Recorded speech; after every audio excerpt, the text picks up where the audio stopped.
leave them. Take them or leave them. There's plenty of time to convince you. It's not Easter yet. This is Total Sport, in case you're wondering. On BBC Radio Newcastle, I'm Colin White, in for Simon Pride tonight, joined by John Anderson and by Danny Collins. Let's reflect on Sunderland then, because their defeat at home to Hull City on Saturday was the first home league defeat of the season. Joe back to Lefay on the left, pulls it back. Behind him is Rigg, and Rigg tried a shot on the turn, having to come back onto it behind the penalty spot, but it was blocked. And Rigg, who plays a lovely ball, shrugs off McLaughlin, finds Hume, pulls the ball back, edge of the area. Joe didn't realise there's a player behind him. Gelhardt whipped round the back of him and got the ball off him. Back here for Gelhardt to strike with a left foot volley straight at Anthony Patterson. Corner then from the right hand side at the north end of the stadium, whipped in with the left foot, and it's it's a goal. It's almost, was that straight in? Yeah, no, he's come up there. Charlie Hughes whipped in from the left corner, and Hull have taken the lead in the 18th minute on him here. It's curled in again. Patterson has to try and claw it onto the bar, and it's hooked away, but it's worked twice for Gelhardt. He's got it right down the throat of Sunderland. Roberts will take it, curls it in with his left. It's headed in. Offside. O'Nien dips, got his head on the end of it, but the flag came straight up. Lefay curls it in with his right foot, and it's flicked down into the path of Joe. Rigg looking for Ballard. His header caught by the keeper on the goal line. Roberts rolls it down to Hume. Hume crosses Isidore. Heads it just wide of the left post. You've got to score. And Gelhardt to the edge of the area, taps it in now, and it's pushed in. Is it? No. It's somehow cleared. It's going to drop for a back heel goal. Offside. He's offside.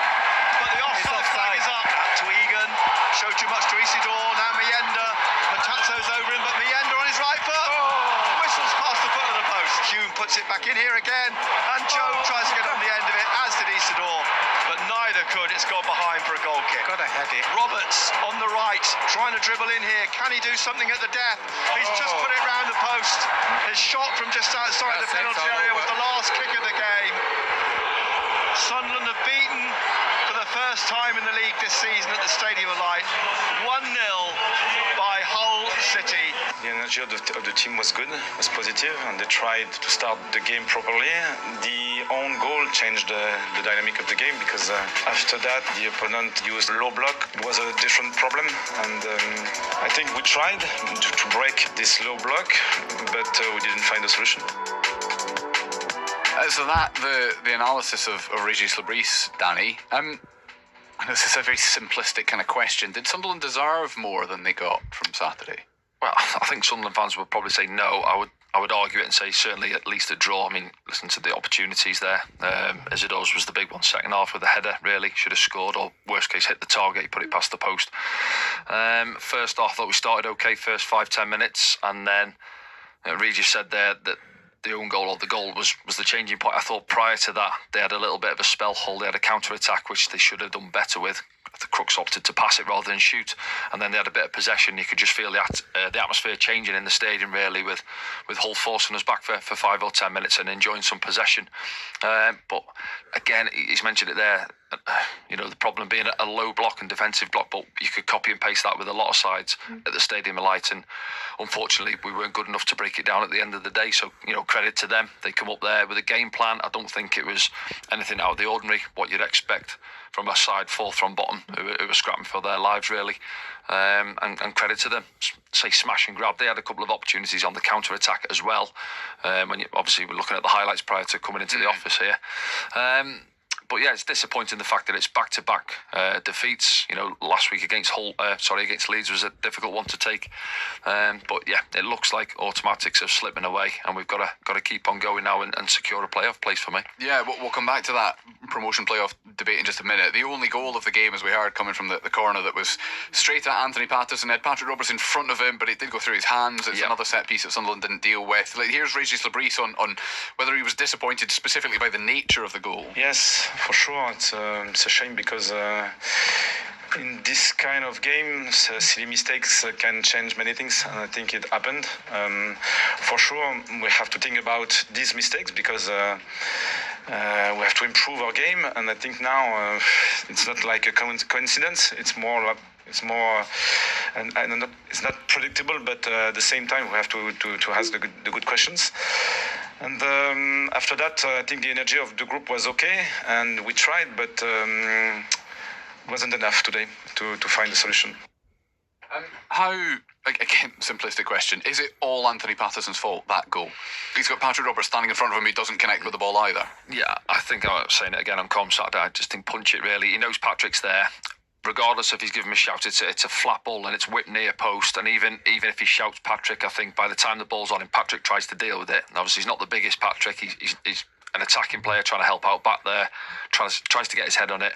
Doesn't get any contact on it, and then obviously Anthony Patterson tries to collect it and gather it in, gets a glove on it and goes through his hands and drops into the back of the net, and that's obviously the difference on the afternoon. So obviously the spotlight's on him there, and then it's obviously coming off the back of the 2 goals lead scored. Really, balls coming into that 6-yard box, and we haven't managed to deal with it. So teams are going to have a look at that now. I'm sure Hull have looked at it. You know, Joe Gelhardt was on delivery. See, a lad we had on loan last season, decent delivery into the 6-yard box, and caused us problems. So say feel for Pato. He's come under a little bit of flack in recent weeks, really. So hopefully, he can bounce back from it. Is his position under threat, you think? Possibly, you'd have to ask the manager. Yeah, I get. Yeah, I know what you're saying. Yeah, and I'm listening to what the fans are saying. I was going to say fans would be a lot quicker to drop a goalkeeper than a manager would. Yeah, well, Ando's mentioned it there. They've got 25 keepers to pick from Newcastle at this moment in time. But no, we've got Simon Moore come in earlier when Pato had an injury, and he actually done quite well. He had 3 or 4 clean sheets on the bounce, I think, remembering it now. And he's a sort of experienced goalkeeper. He may well think, I'll just take him out the firing line. You know, Pato's still a young keeper at the end of the day. And he might feel, I'll just give him a little break and bring him in. But I know he's getting criticised for the goal yesterday or Saturday, and probably should have done better. But the second goal at Leeds last week as well. Yeah, that was a funny one for me. So when I seen it live, it goes back to, I think it's Rothwell. He puts it back in. I think Lefay should put the brakes on and stop the cross, runs past it. When it's whipped in with pace, that, so I know what Ando's saying, but when you see it from behind, it's slowed down. It looks like he's in no man's land. He doesn't get there, does he? Again, I'd look at more our defensive setup and strike it as it just waltzes through. Nobody blocks him off. Nobody stops him. So, but of course, you are going to question your keeper. And even the first one there, it's the in-swinger.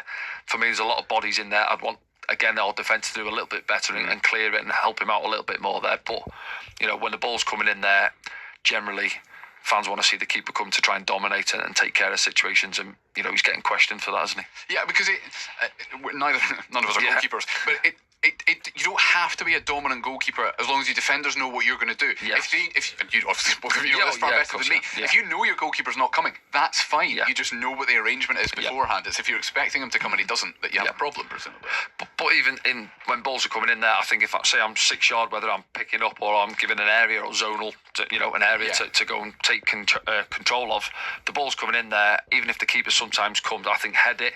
Clear it, he might come and punch me in the back of the head and you argue about it later, but we've got the ball clear, and I think that's, for me, Saturday. He knows Patrick's in front of him and Patrick jumps to try and head it, puts him off probably a little bit. I think they're punching out for a throw, and from where it's come from, reorganise, regroup, and let's get set again. But it looks horrible, and it is horrible, and as I said, it's cost us the points. Yeah, and without over-analysing one very small moment in the game, it was a cheap corner to have given away as well, which and people always talk about the cheaper corners being more dangerous. Luke, wasn't it? Do you know what? Luke's actually, it's a strange one. He's a good passer with the ball with his head, if that makes sense.